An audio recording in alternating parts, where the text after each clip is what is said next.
नमस्कार, मी भगवान वानखेडे। आपण पाहताय पंढरपुरातील सर्वात पहिले YouTube news channel Pandharpur live.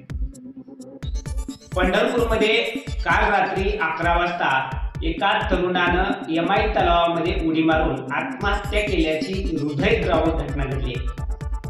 पंढरीतील साप्ताहिक धन्यवादचे संपादक शंकरराव कदम यांच्या चिरंजीवानं अशा प्रकारे आपल्या आयुष्य संपवल्यामुळे पंढरीत सर्वत्र हळहळ व्यक्त होत आहे।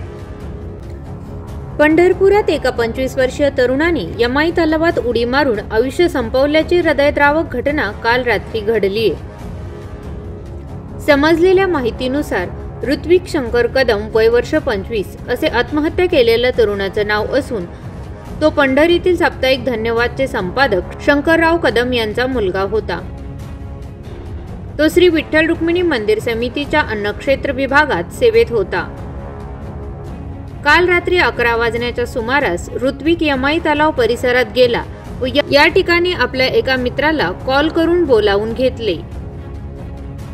मित्र आल्यानंतर माझे लग्न होत नाही, त्यामुळे मी तलावात उडी मारून जीव देणार आहे असे मित्राला म्हणाला। सुरुवातीला मित्राला वाटले की तो चेष्टा करतोय, परंतु यानंतर काही क्षणातच ऋत्विकने यमाई तलावात उडी घेतली। यानंतर त्याच्या मित्राने कॉल करून माहिती दिली। रात्री पोलीस घटनास्थळी तातडीने हजर झाले। ऋत्विकचा शोध सुरू झाला, परंतु यमाई तलावात गाळ असल्याने रेस्क्यू ऑपरेशनला वेळ लागला।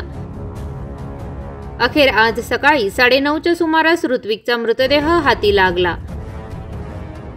त्याचा मृतदेह उत्तरीय तपासणीसाठी पंढरपूर सामान्य रुग्णालयात पाठवला असून पोलीस पुढील कारवाई करत आहेत। दरम्यान ऋत्विकने अशा प्रकारे टोकाचे पाऊल उचलून आपले आयुष्य संपवल्याने पंढरीत सर्वत्र हळहळ व्यक्त होत आहे।